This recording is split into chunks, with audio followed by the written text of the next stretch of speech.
Los mitos y las tradiciones han existido siempre en las sociedades humanas, de muy distinto tipo, pero en cualquier caso siempre han existido. Y tienen su función.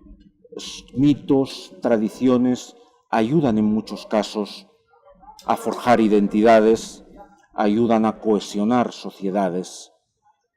Pero también es cierto que mitos y tradiciones no siempre corresponden con la historia, que no siempre se basan en la historia y que en muchos casos suponen una cierta falsificación voluntaria o involuntaria, y también a través de esos mitos, de esas tradiciones, se pueden vehicular determinados intereses políticos o de cualquier otro tipo, y que por lo tanto la construcción de los mitos, la construcción de las tradiciones no sea siempre algo neutro.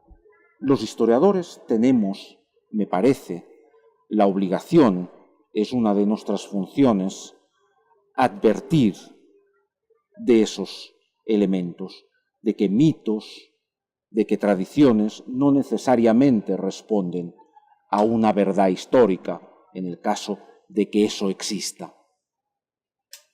Mitos y tradiciones no han existido siempre, han sido en muchos casos construidas, inventadas quizás también en otros, y los historiadores debemos atender a esa construcción, a esa invención, intentar explicar las razones por las que surgen en un momento y no en otro, a los intereses que pueden servir si se da el caso. A principios de los años 80, dos historiadores británicos muy importantes, Eric Hobsbawm, quizás uno de los principales representantes de la historiografía marxista británica, marxista en un sentido de un marxismo bastante abierto, y Terence Ranger, escribieron un libro que causó un gran impacto en todas partes en donde fue leído. Ese libro se llamaba La invención de la tradición. Ese era un libro colectivo, un libro en donde Eric Hobsbawm escribía un largo prólogo y luego estaba constituido de distintos capítulos que explicaban ejemplos de tradiciones inventadas en Gran Bretaña, pero también en los antiguos territorios que habían sido colonias británicas, la India, África del Sur y algunos otros. En ese libro, Hobsbawm explicaba que muchas de las tradiciones que pensamos que son tradiciones que vienen de épocas inmemoriales, que vienen de muy lejos, en el fondo muchas de esas tradiciones son tradiciones muy recientes. Nosotros nos creemos, o la gente cree que vienen de muy lejos, pero no es así, que ha habido un proceso de construcción, él dice de invención. No hay que entender tanto como una invención desde cero, porque siempre hay elementos anteriores, una construcción de esas invenciones, de esas tradiciones en la época contemporánea. Hay dos ejemplos en ese libro que son especialmente claros. Uno dedicado a los kilt en Escocia, los kilt como símbolos de los viejos clanes medievales escoceses.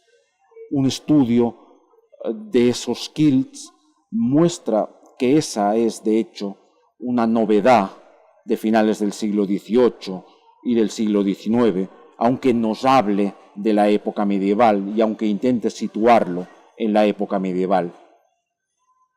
Un comerciante de telas decidió, para dar salida a buena parte de su stock de telas, que los kilt asimilarían los colores, las formas, los símbolos que contenían a los viejos clanes escoceses. De hecho, los kilt, tal como los entendemos, esos kilt vinculados a los clanes, a los viejos clanes, son una invención contemporánea. Una invención contemporánea que ha sido que ha triunfado y que la gente cree que viene de muy lejos, pero es algo muy reciente. Otro ejemplo es el de la monarquía británica y las ceremonias de la monarquía británica.